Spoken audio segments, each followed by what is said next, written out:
I met Jupiter, who's actually not here right now, in college. And then we graduated from college and we wanted to start a band. And then I met John working at a guitar store and then in Hollywood. And then we met Beej on the internet. We wanted, because it's confusing, we started coming up with like the naming of everything. So like there's just different elements, and because we were committed to it, we wanted it to be like something you didn't forget. So there's health disco albums, and health noise albums are the regular health albums, and they're very different.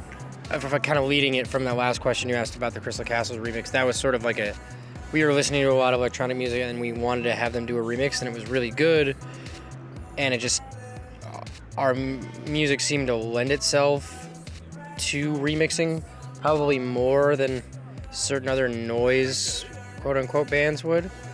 And so then we just thought, well, it'd be interesting and novel for us to have an entire album of remixes, and then we just did that. Also, we thought it'd be novel to have an album of remixes that wasn't a piece of shit. Do they have pay to play in? I think it's LA, New York. LA, New York only, huh? Pay to play is like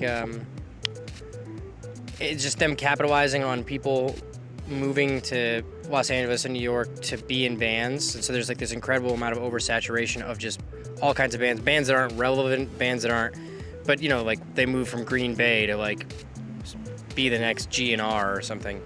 And so like a lot of these legendary venues like the Whiskey, specifically the Whiskey, and then the Viper Room or something, they just have a system of basically just screwing musicians who are desperate to have a show.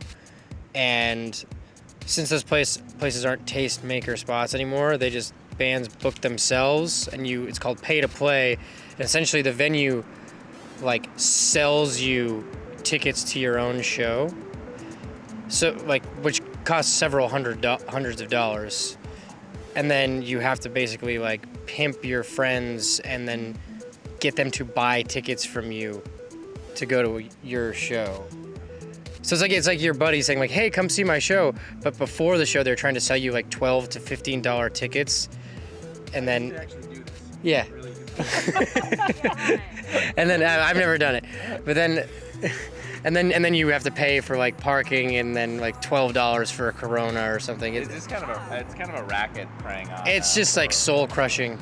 But I mean, that's why. Well, so I assume. Beej. Yeah. It sucks.